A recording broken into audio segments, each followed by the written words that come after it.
fragile ceasefire between Israel and Hamas is entering its third full day, and both Israelis and Palestinians are expressing hope that this time the peace will actually last. But the truce has already been tested by a reported fatal shooting of a Palestinian man by Israeli troops near the Gaza border yesterday. Let's bring in Mark Regev in Jerusalem. He is the spokesman for the Israeli Prime Minister. Mark, thank you for joining us, and good morning to you. Does the Israeli government envision this ceasefire with Hamas being permanent? We hope that this will be long-standing. We have no illusions about Hamas's agenda. They haven't suddenly moderated their positions. But in the framework of the understandings, the Hamas movement has promised Egypt to abide by this ceasefire, and that gives us a certain amount of confidence. One way or the other, we hope this quiet for the people of southern Israel will last. After all, they deserve a period of quiet. They've been on the receiving ends of those rockets from Gaza day in and day out for too long now, and if they get peace and quiet, if they no longer have to live in fear of that incoming rocket from Gaza, if they don't have to run to bomb shelters every time they hear a siren, that's a good thing, and we're thankful for it. Some Israelis, certainly those who live closer to the Gaza border and have been subjected to those rocket attacks, have said that they were disappointed that Israel did not take a stronger action. A poll in Israel actually showed that 49% of Israelis surveyed wanted the government to continue the military operation. Why did Israel decide to go with a truce at this point? I think we thought that the opportunity that Egypt put on the table, that this halt of hostilities was worth exploring. It was an opportunity that we should explore. Ultimately, if Hamas breaks its commitments to the Egyptians, if Hamas does reignite violence and start shooting at our people again, we always have the option to act to defend ourselves, as any country would if it was attacked. We hope we don't go there, but once again, if Hamas breaks its violation, Israel will respond. We hope they don't. We hope this ceasefire lasts.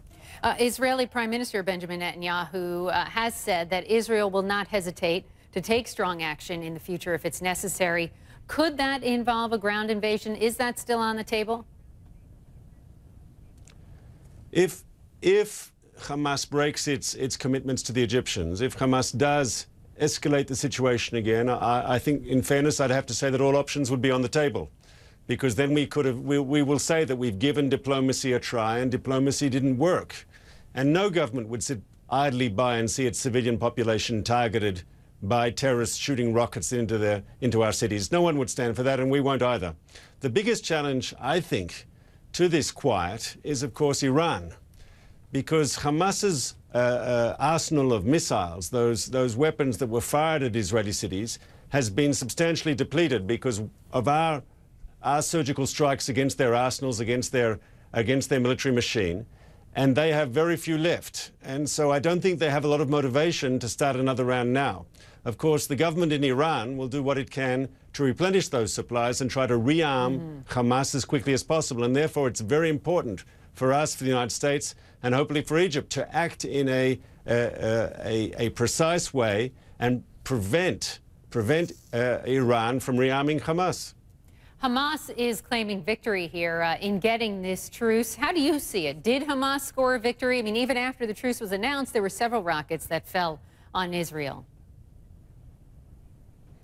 I think, in fairness, Hamas will always claim victory. But the truth is, in the 8 days of fighting, we hit them hard. We hit their command and control.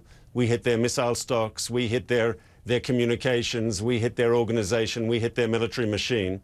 And I think there's a certain amount of bravado in Hamas's behavior.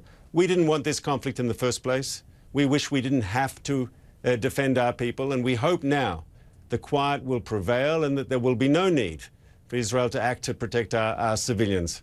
But Hamas has always refused to recognize Israel. Israel has always called Hamas an enemy of peace. I mean, I certainly wish we knew the answer to this next question, but can Israel and Hamas coexist peacefully? You know, if Hamas was to moderate its positions, if Hamas was to accept Israel's right to live in peace, if Hamas was to renounce terrorism, you know, if Hamas was to support the peace process, those are the 3 UN conditions. And then, of course, the door would be open for dialogue. But how likely is that? Up until now, Yeah, up until now, Hamas has been stuck in a very, very extremist position. You saw they shot rockets at Jerusalem, at Tel Aviv. When there was that terrible bombing on the bus in Tel Aviv a few days ago, they praised that. They say that's justified.